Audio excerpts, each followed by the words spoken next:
আসসালামু আলাইকুম, সবাইকে রমাদান মোবারক। আজকে তৈরি করে দেখাবো ঝটপট কিভাবে জিলাপি তৈরি করা যায়, অর্থাৎ ইনস্ট্যান্ট জিলাপি।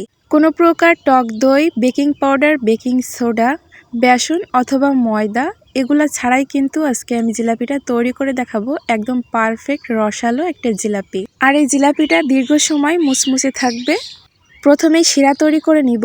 তার জন্য এখানে দিলাম প্রায় 1 কাপের মতো চিনি, একটা মুখ ফাটিয়ে নেওয়া এলাচ, আর দিয়ে দিচ্ছি চিনির সমপরিমাণ পানি। তো এই শিরাটা যখন ফুটে আসবে এর ভিতরে আমি ফুড কালার অ্যাড করে দিচ্ছি, অরেঞ্জ ফুড কালার।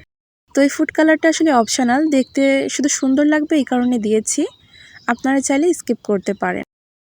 তো বেশ কিছু সময় আমি জাল করে নিয়েছি, এখন একটু চেক করে দেখছি এটা আঠালো হয়েছে কি।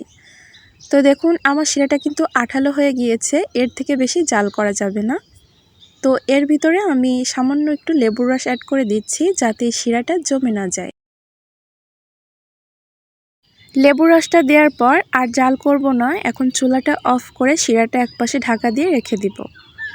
অন্য একটা পাত্রে আমি নিয়ে নিচ্ছি প্রায় 1 কাপের মতো আটা।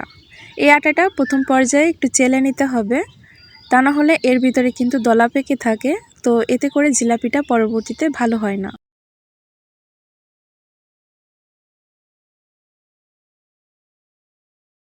আটা চেলে নেওয়ার পর এর ভিতরে অ্যাড করে দিচ্ছি পরিমাণ মতো লবণ, এরপর দিয়ে দিচ্ছি 1 চামচ সয়াবিন তেল, অ্যাড করে দিচ্ছি পানি। আমি এখানে নর্মাল পানি দিয়েছি, আর পানিটা একবারে দিব না, অল্প অল্প করে দিয়ে মিশিয়ে নিতে হবে। একবারে দিলে কিন্তু পাতলা হয়ে যাবে। এখন কাজ শুধু ভালোভাবে এই ব্যাটারটা তৈরি করে নেওয়া। এটা সময় নিয়ে ধৈর্য সহকারে এটা ফেটিয়ে নিতে হবে, এর ভিতরে একটা আঠালো ভাব তৈরি করে নিতে হবে, তাহলে কিন্তু জিলাপিটা ভালো হবে।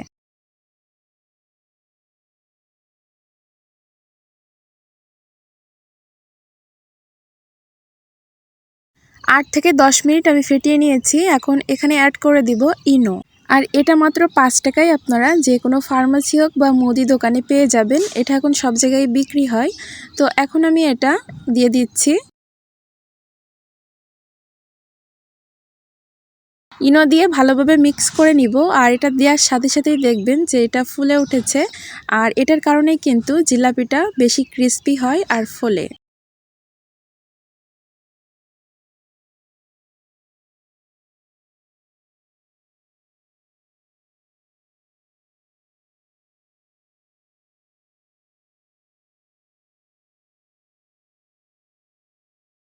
জিলাপির ব্যাটারটা আমার তৈরি হয়ে গিয়েছে, আর ঘনত্বটা দেখেই তো বুঝতে পারছেন কেমন হয়েছে।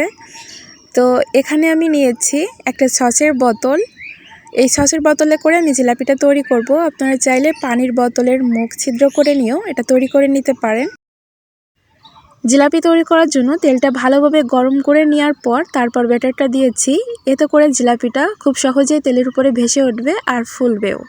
তো তেলটা কিন্তু অবশ্যই ভালো মতো গরম করে নিতে হবে, তা না হলে জিলাপিটা কিন্তু চাপটা হয়ে যাবে।